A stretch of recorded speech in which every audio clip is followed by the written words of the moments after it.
साधना की सारी बातें मन पर आकर केंद्रित होती हैं।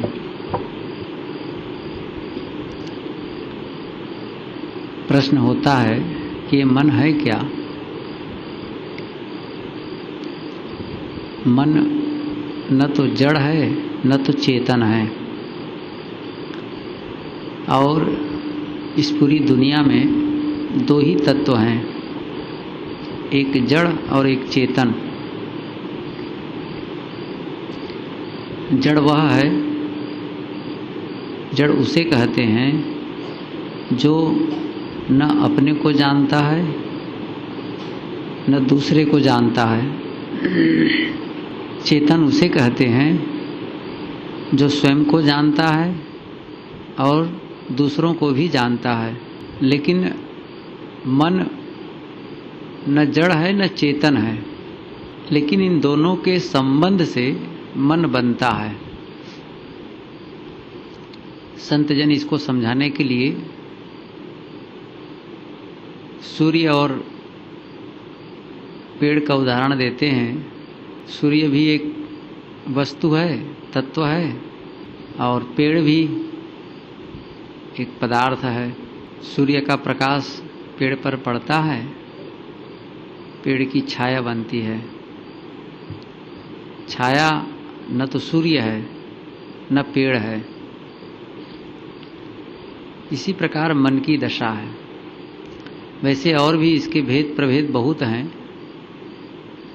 मनोवैज्ञानिक लोग और भी इसको बहुत कुछ विश्लेषित करते हैं, चेतन मन, अचेतन मन और क्या क्या। मैं उसकी बहुत सूक्ष्म व्याख्या के चक्कर में नहीं पड़ता हूँ। ये अनुभव जन्य जो बात है वही मैं कहता हूँ कि सभी लोग मन का अनुभव करते हैं। मन एक ऐसा माध्यम है जो हमारा सदैव साथ रहता है। सबसे बड़ा साथी यही है, जिसको हम अपना परम मित्र कहते हैं। उसका साथ छूट जाता है, पत्नी का साथ छूट जाता है, पति का छूट जाता है, पिता का, पुत्र का, भाई का, पड़ोसी का, गुरु का, शिष्य का, सब छूटते जाते, मिलते हैं, छूटते हैं। और दोनों जीवित भी रहें तो भी स्थायी संबंध नहीं रहता है। आप लोग सबको छोड़कर यहाँ आए हैं, लेकिन मन को छोड़ के नहीं आए हैं। मन को आप घर में ही छोड़ देते तब तो बातें नहीं थी, लेकिन ये मन ही आपको घर पहुँचा देता है। भले आप बैठे हैं, यहाँ से मन आपको घर पहुँचा देता है, और न जाने कितने बारों घूम आया होगा। बहुतों से मिला देता है। आप ट्रेन से जाएंगे तो काफ़ी समय लगेगा, लेकिन मन एक ऐसा सवारी है जो आप कमरे कमरे घुम आए होंगे। बातचीत भी हो गई होगी, बहुत आदेश निर्देश भी दे दिए होंगे। कैसा माध्यम है ये, जिसे हम कह रहे हैं कि न जड़ है न चेतन है, लेकिन अनुभव तो हो रहा है ना। बारंबार उसी के लिए बात कही जा रही है। मन को एकाग्र करना है, एकाग्र करना है, और एकाग्र करते करते भी वो फिसल जाता है, पकड़ते पकड़ते भी वो पकड़ में नहीं आता है। कैसा अद्भुत है ये, कितना चंचल, कितना दूरगामी। दुरंगमम कहा है उसमें तथागत बुद्धन में। दुरंगमम दूरगामी है, दूर चला जाता है, थोड़े में बहुत दूर चला जाता है। ये मन बनता कैसे है? वस्तुतः मन कोई ऐसी शक्ति नहीं है, या ऐसा कोई बलवान राक्षस नहीं है कि जबरदस्ती हमको दबोच दे। वस्तुतः उस मन को हमने ही बनाया है, हमने ही उसे बलवान बनाया है। ये बहुत ही महत्वपूर्ण साथी है। यदि उसको मित्र बना लें, हितैषी बना लें, बड़ा सहायक होगा। दुश्मन नहीं है ये, इसके बिना तो कोई काम होगा ही नहीं। यहाँ से आपको पता चला, यहाँ के बारे में पता चला कि अमुक तारीख से ध्यान शिविर है।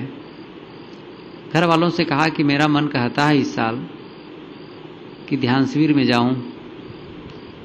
मित्रों से कहा मेरा मन कह रहा है भाई ध्यान शिविर में जाने का मन कहता है, मन कहता है, और मन कह रहा है ध्यान शिविर में जाने के लिए। और ध्यान शिविर में क्यों आ रहे हैं? उसी मन को मारने के लिए, है ना विडंबना। अब वहां मन कह रहा है ये करना है, और यहां आकर के उसी को पीट रहे हैं, फिर भी वो नहीं मार रहा है। तो मन जिसके माध्यम से आए हैं उसी को शासित करना है। कबीर साहब ने बहुत बढ़िया कहा है, मन वही कहु रहो मन मारे, खिजवा खीज न बोले हो। ऐ साधक अपने मन से कह दो कि वह अपने आप को मार कर रहे। मन वही, कितना बढ़िया शैली है साहेब की कहने की। मन वही कहु रहो मन मारे। मन वही मतलब मन से कह दो कि वह अपने आप को मार कर रहे, उफान तूफान न करे, परेशान न करे।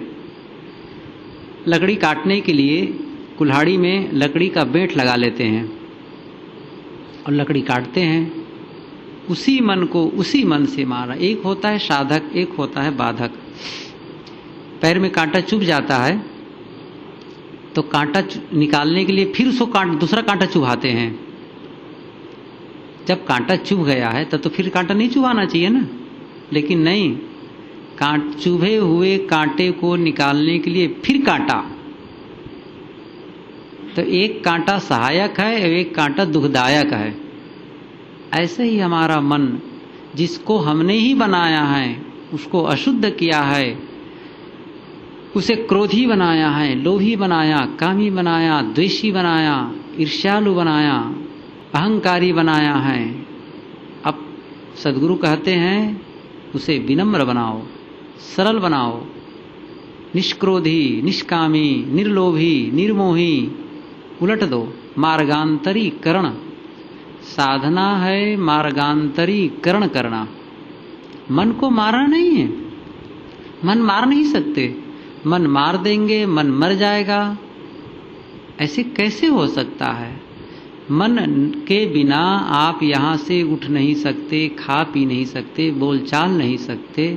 सारा काम मन से संबंधित है। बिना मन के आप देख करके भी नहीं देख सकते, सुन करके भी नहीं सुन सकते। इसलिए मन एक प्रकार से ये मीडिएटर है। आप लोगों की भाषा में कहूँ तो मीडिएटर है, संबंध जोड़ता है। आत्मा से जगत का संबंध जोड़ने वाला ये मन है। आंख तो एक यंत्र है, कान एक यंत्र है, नाक एक यंत्र है और कुछ है नहीं। भीतर बैठा है मन रूपी राजा, वो कहता है ये ठीक, वह ठीक, वो नहीं। आंख तो जो है एक जैसे कैमरा होता है ना, कैमरा से क्लिक किए बस ले लिए, चित्र आ गया। तो आंख तो एक लेंस है, लेकिन भीतर वाला निर्धारित करता है कि यह ठीक है कि यह ठीक नहीं है। जीभ में आप रखे कोई सामान तो भीतर वाला कहता है नहीं ये खाने ठीक है, इसको खाना चाहिए, और खाओ और खाओ, और चाहिए नहीं चाहिए। कौन कहता है? मन कहता है। इसलिए ये बड़ा महत्वपूर्ण है। इसके मार्ग को बदल दें, गलत दिशा को बदल दें, सतपथ में लगा दें, बड़ा हितैषी हो जाएगा, ये ऊंचाई में ले जाएगा।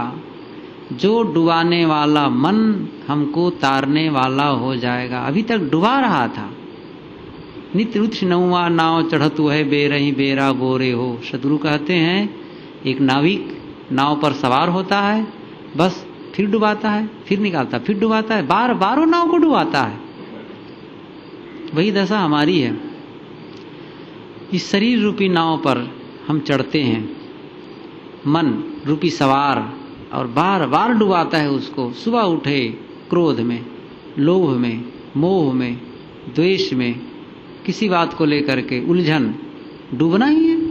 ये डूबना नहीं है, ये तरना है। तरना है एकदम सरल, प्रसन्न। एक संकल्प लो, सुबह उठो और मुस्कुराओ, बस। ये नहीं कि मुंह लटकाए घूम रहे हो, मस्त प्रसन्न। हंसने की बात मैं नहीं कहता हूं कि आप खिलखिला के हंसने लगे। कहीं कहीं मैं सुना भी हूं, उधर दिल्ली में कब पार्क में घूमने जाते थे तो कई लोग, आजकल तो योगा का बड़ा प्रचलन है ना, वो हंसते हंसते ठहाका मार करके, हंसी नहीं आ रही है लेकिन फिर भी वो हंसे जा रहे हैं, वो पता ही चल जाता है।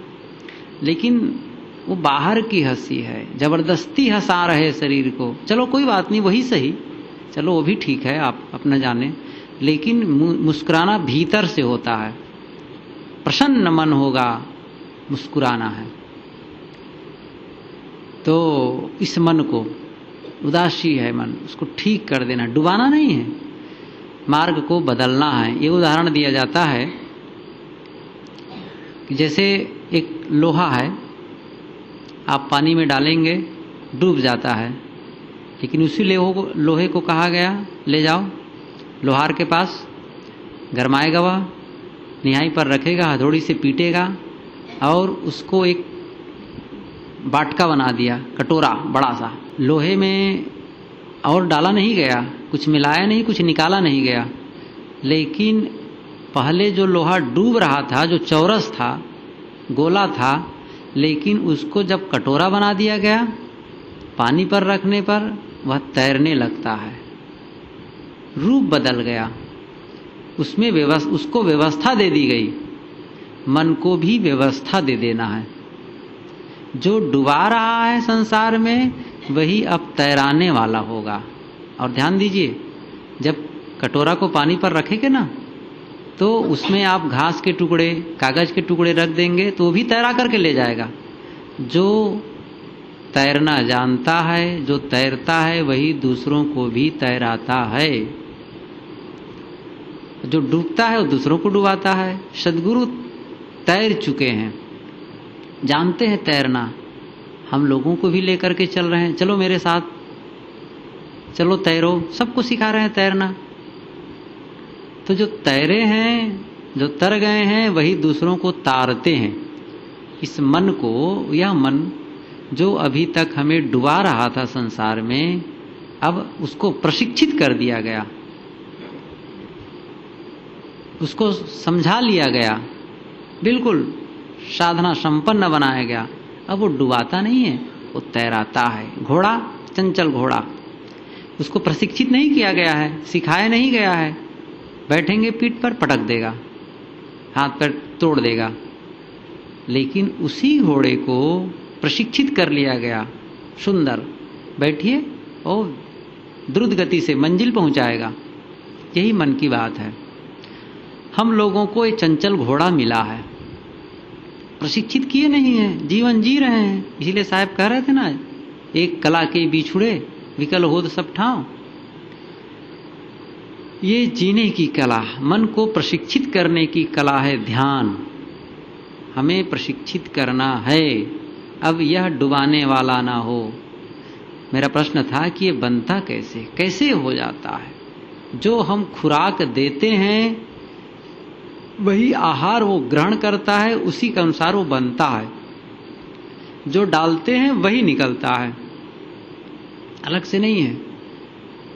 इसके लिए माध्यम क्या है? ये इंद्रियां, आंख, नाक, कान, जीभ, चाम, 5 ज्ञानेंद्रियां। ये छोटी छोटी बातों को जानना चाहिए सभी को। गुरुदेव जी की एक पुस्तक है सरल बोध, उसको पढ़ना चाहिए इन सब बातों के लिए। 5 ज्ञानेंद्रियों के 5 विषय है, कौन सी इंद्रियों के लिए कौन से विषय हैं, सबका तत्वों का निर्धारण, विषयों का निर्धारण, इंद्रियों का निर्धारण, सब बहुत बढ़िया व्याख्या उसमें। आप लोग यदि सरल बोध पढ़ सकें तो अच्छा लगेगा। तो ये 5 ज्ञानेंद्रियां हैं। ये ज्ञानेंद्रियां विषय ग्रहण करती हैं। जगत को जानने का माध्यम ये इंद्रियां हैं। रूप को आंख से, शब्द को कान से, गंध को नाक से, रस को जीभ से, स्पर्श त्वचा से। 5 ज्ञानेंद्रियों से 5 विषयों को ग्रहण करते हैं। लेकिन यदि ये विवेक पूर्वक नहीं ग्रहण किए गए, वही दुख देते हैं। ऐसा नहीं हो सकता कि आँख को सदैव के लिए बंद कर दें, कान को बंद कर दें, कान में भर दें, बिल्कुल ठूंस दे रुई या मिट्टी भर दें। ये कैसे होगा?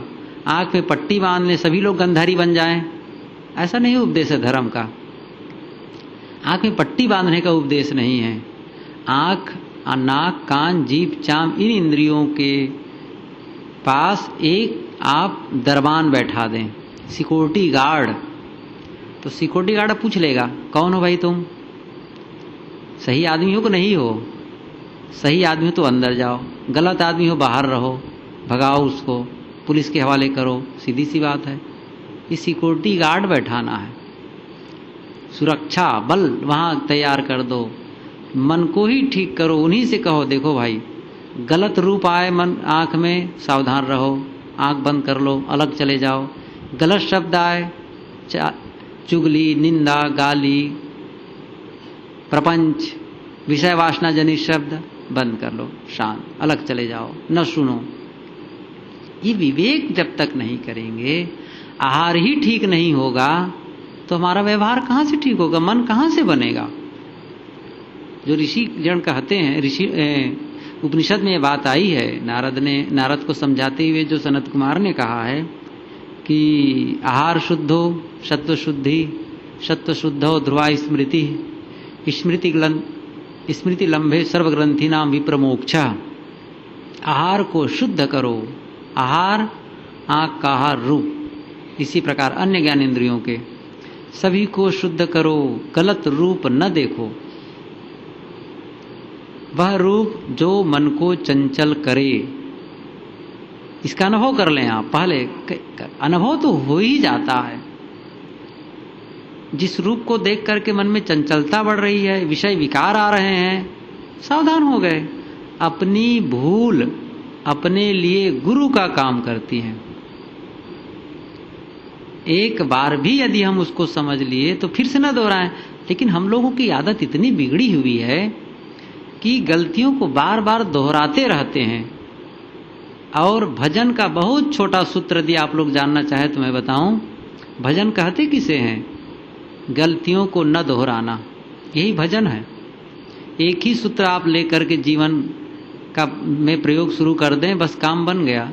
गलतियों को न दोहराना, गलती हो गई बस फिर से न दोहराएं। लेकिन नहीं, यही होगा। मन का काम है पिष्ट पेषण करना। पिष्ट पेषण समझ रहे हैं ना? पिसे हुए को पीसना। जैसे गेहूं ले जाते हैं घंटी में, लोड बनाए, बात खत्म, अब उसको रोटी बनाइए आटे को। लेकिन नहीं, मन का काम है उस आटे को फिर पीसना। इसको कहते हैं पिष्ट पेषण करना। तो एक बार काम निर्धारित कर लिया, अमुक अमुक काम करने, लेकिन नहीं, वो बार बार उसको पीसता है, ला करके फिर पीसेगा। कैसा मन है? तो ये अनुभव हो गया कि इसको ग्रहण करने से, देखने से अशुद्ध होता है, पीड़ित होता है मन, हमको दुख देता है, उसका त्याग कर दें। तो गलत न डालें। एक प्रश्न आता है मन को ठीक करें कि इंद्रियों को ठीक करें? ये प्रश्न आता है कि हम मन को कहें कि देखो भाई गलत रूप नहीं देखना है। मन ही कहता है तब तो आँख खुलती है, मन ही कहता है तब तो बढ़िया बढ़िया खाने को मिलता है। या जीभ में रखे और नहीं जरूरत है तो भी खाए। मन नहीं कहता तो क्यों खाते? मन नहीं कहता तो क्यों सुनते? मन नहीं कहता तो क्यों हम थिएटर में जाते, सिनेमा घर में जाते? अब प्रश्न ये होता है, मन को रोकें कि इंद्रियों को वश में करें? इंद्रियों को वश में करने से मन वश में होता है, मन को वश में करने से इंद्रियां वश में होती है।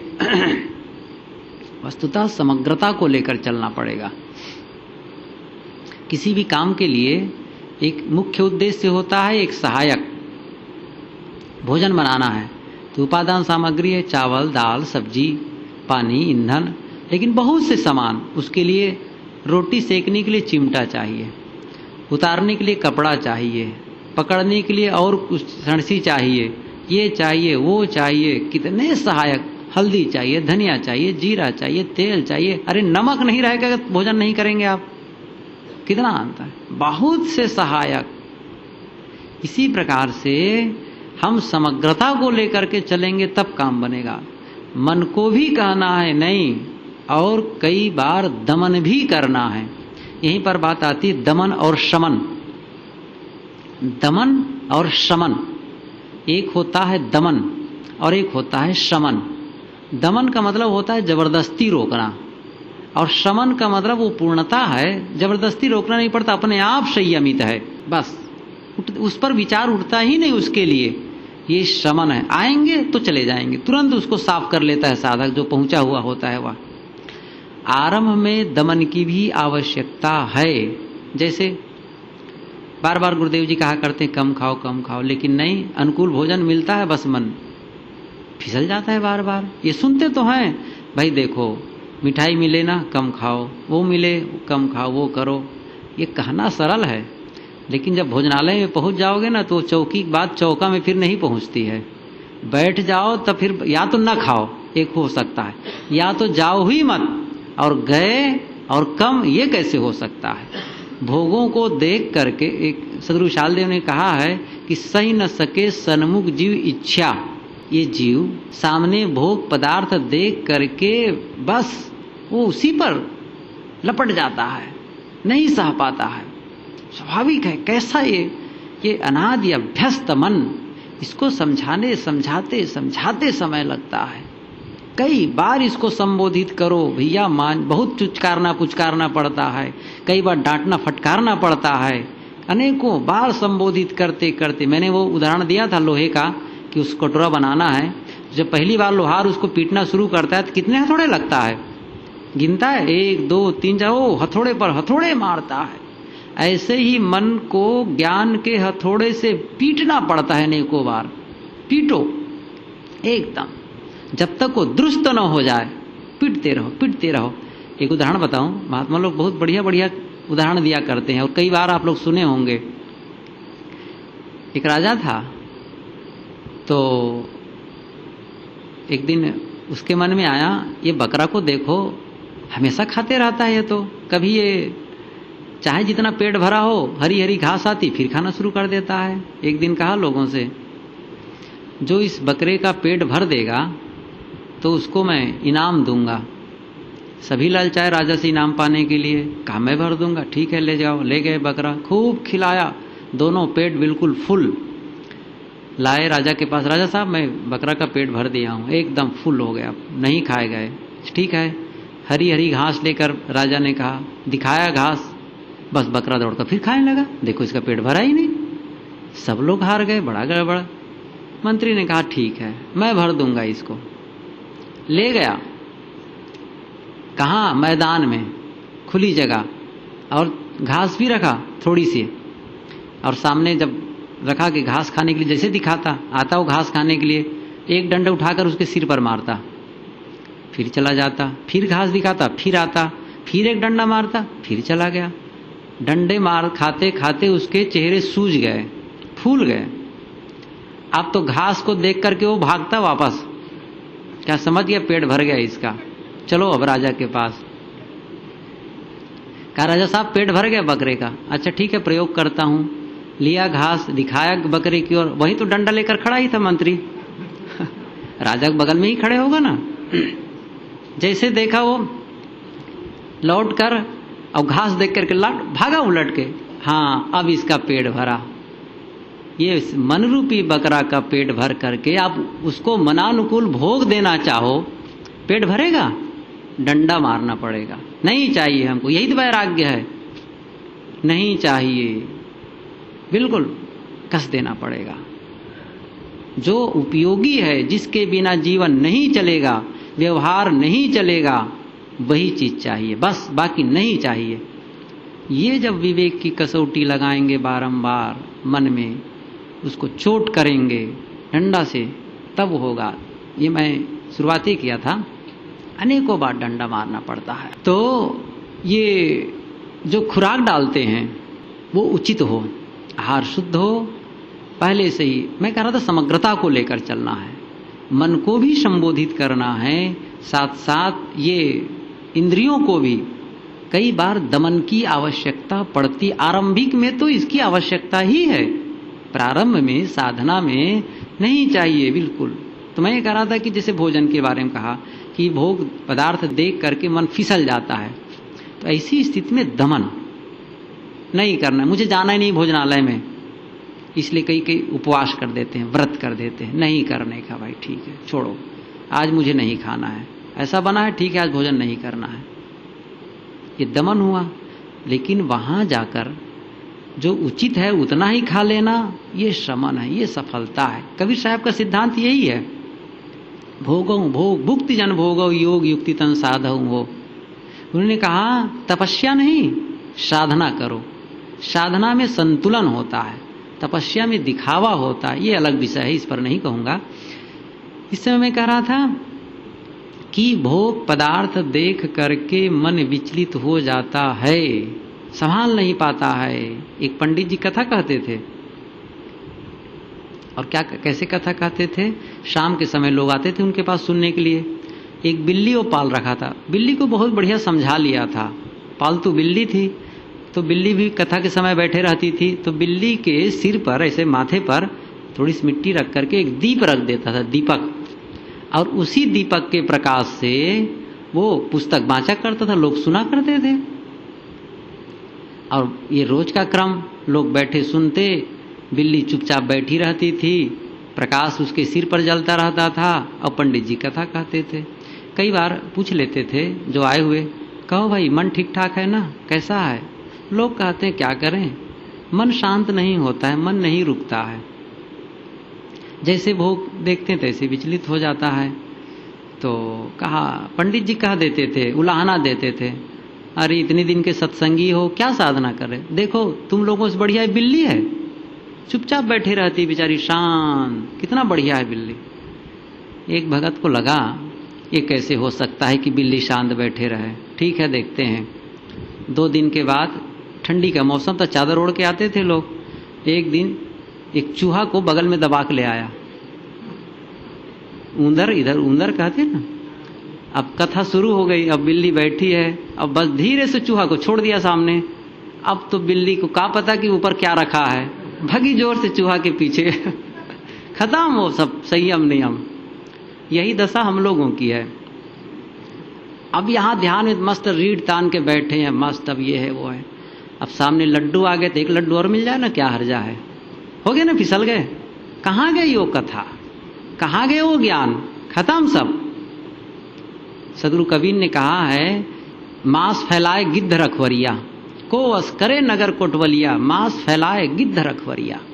मांस को फैला दिए चारों तरफ मांस, और गिद्ध को कहे भैया तुम रखवाला बन जाओ इसका, कोई इसको न ले जाए। अब सोचो भला, कबीर साहब के उदाहरण बहुत अच्छे अच्छे, आप पढ़ो तो बीजक, पढ़ते नहीं, सबसे बड़ी बात है जिस दिन बीजक पढ़ने लगोगे और गहराई से पढ़ने लगोगे, भीतर में आप नृत्य करने लगोगे, नाचोगे भीतर भीतर, एकदम गुनगुनाएंगे फिर, कितना बढ़िया है। मांस फैलाए गिद्ध रखवरिया, मुस भव नाव मंजारी कढ़ियरिया, सोए दादुर सर्व बहरिया।